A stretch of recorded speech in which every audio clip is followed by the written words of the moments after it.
Welcome to the Upside Podcast, where we help you get unstuck in life and business by elevating your thinking and provoking meaningful change from the inside out. I'm your host, Theresa Flood. Thank you for joining me. And my question to kick us off today is this: are you looking for things to change in 2026? Well, if you are someone who created any kind of goals or resolutions or intentions for the year, you have to say that, yes, you want something to change in 2026. And here's the reality: the only way for things to get better next year or tomorrow is for things to change today. And the only guarantee for a better tomorrow is for things to change now. So you cannot become who you need to become next year by remaining the same.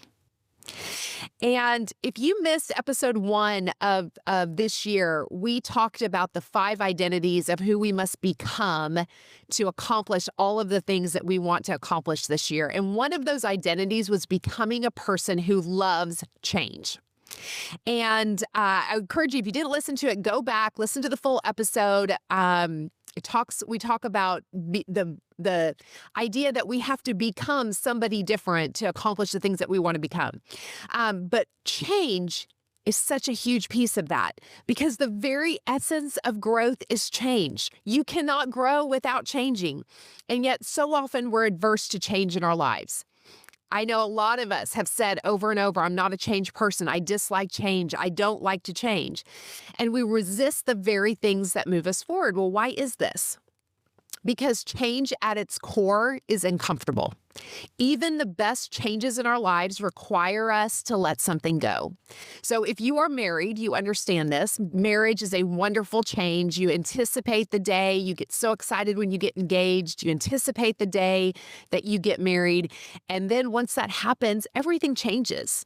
And while most of it is wonderful, you still have to let go of something. You have to let go of your independence. You have to let go of making decisions on your own. You have to let go maybe of his and hers money, right? All of the different things that you have to let go. When you had your first child, and actually I have a little shout out. I've got Jillian and Jet sitting in the studio today while I record this. But when you have a baby, a first baby or a second baby, it's the most wonderful gift in the world, and yet everything changes. And you have to let go of sleep. You have to let go of being on your own schedule, of doing things on your own time. Learning something new, same thing. Anytime you learn something new, it requires change. And it requires us to let go of maybe not being so good at something. It requires us being new, being clumsy, being awkward, being uncomfortable. You have to slow down to master it. Let's talk about changing our mindset. If we're going to change our mindset, which we know is the catalyst for changing our actions, our outcomes, and our behavior, we have to let go of something there too. And that's our ego. Because if you think about the idea of changing your mindset, think about it this way: to change your mind means saying, hey, I didn't know everything. I was maybe wrong. I thought something differently before, and I have to change my mind or change my mindset to be able to move forward. So change is uncomfortable, and yet it is necessary. It's almost like when you step into change, when you're growing personally and professionally, growing in your leadership, it's almost like you're stepping into clothes that don't quite fit. Maybe you've gone on a weight loss journey and you've bought clothes that are maybe a little bit, or your clothes start to become too big for you. You have to step into a new outfit, and it's uncomfortable a little bit before they really fit well. So if you're listening to this podcast, one thing I know about you is you're somebody who wants to invest in your growth. You want to invest in your leadership. You want to become somebody different this year to accomplish your goals. Otherwise, you wouldn't be listening to this. Here's the learner's trap, though. If you are a growth-minded, learning-based person, here is the trap that all of us face. And that is, we face the trap of learning for knowing's sake and not learning for doing's sake.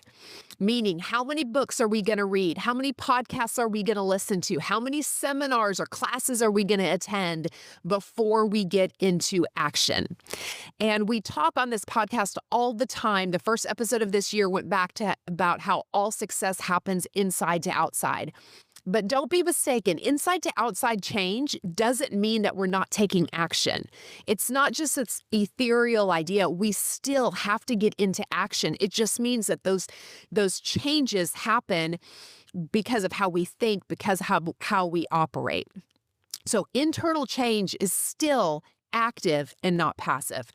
One of the traits of really successful people, as I read books and listen to podcasts and watch panels and observe successful people, great leaders, great producers, successful people, one of the traits that I believe they have in common is that they operate quickly in regards to change. They adapt to change very quickly. They don't sit on the sidelines and wait.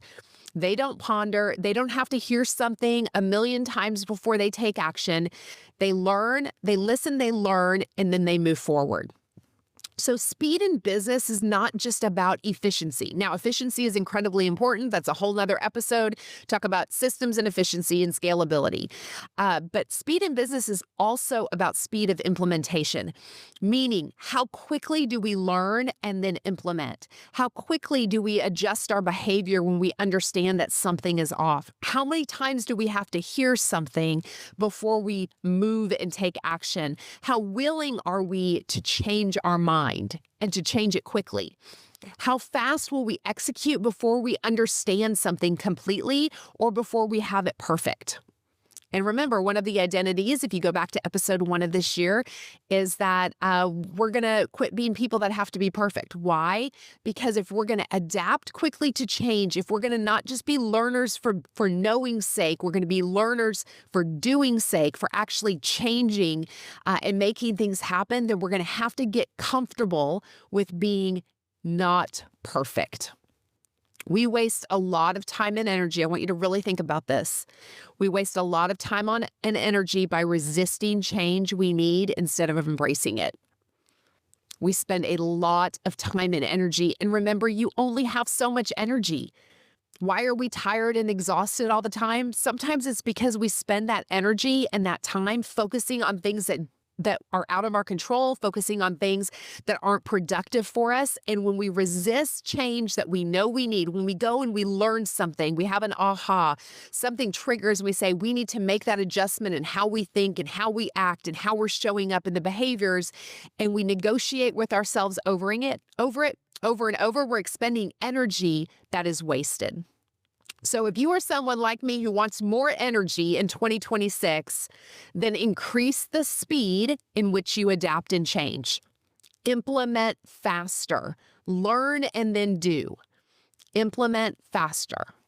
So here are some things I want to give you to help you navigate change, okay? There's 5 things that will help you as you're navigating change this coming year.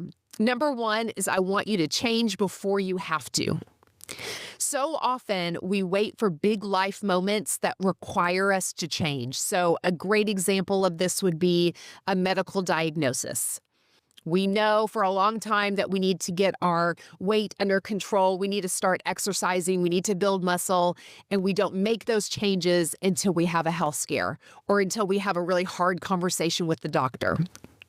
Or maybe we know that we need to make some pivots in our business and we don't make that change until the competition comes in and does it. So when we make change before we have to make change, that is going to help us embrace it. Because I don't know about you, but I don't really like being told what to do. I don't like doing things because I feel like I have to, because I feel like it's forced on me. So when you can start viewing change as a factor that you control as opposed to something that is being done to you, it's going to help you embrace that and move forward. So number 1, change before you have to. Number 2, hold on to the things that are unchanging. Hold on to the things that are unchanging. We had a new pastor step in at our church over this last year, and the very first message that he preached when he started with us was the things that will never change. Many things in life change, but here are the things that won't change. And he talked about the things in the Bible and the Word and in our church that are going to be the unchanging things. And I think that's it was a really great leadership demonstration of when everything feels like it's moving and changing around us, there are things that are unchanging and immovable. And I think that helps us to navigate change when we can remember what the unchanging things are.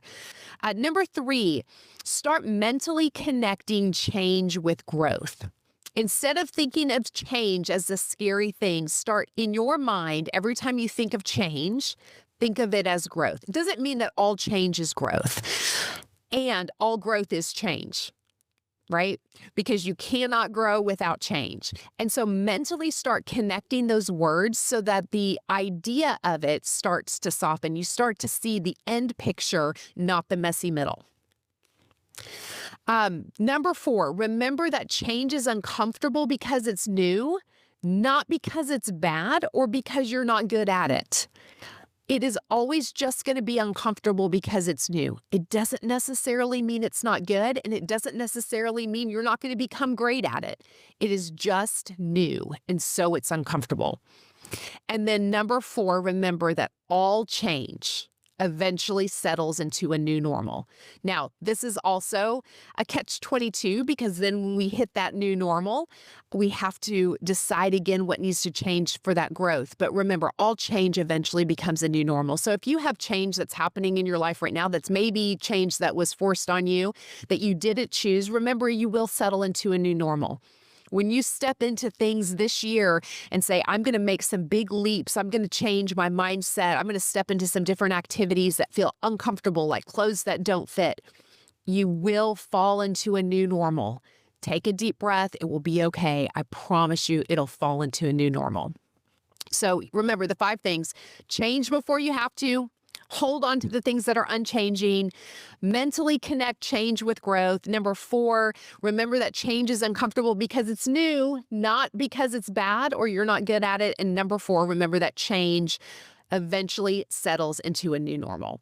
I'm so honored to go on this journey with you. Be sure you've subscribed at TheResaFlood.com, and I will send you a teaching guide on Thursday that's downloadable that you can use for your own self-reflection and growth, or you can turn around and teach it to a team or a group that you're leading. That's a free resource that'll be available to you when you subscribe at TheResaFlood.com. So excited to go on this journey with you. Thank you for tuning in. And as always, remember, when you invest in your growth every single day, it will yield you great returns. See you on the upside.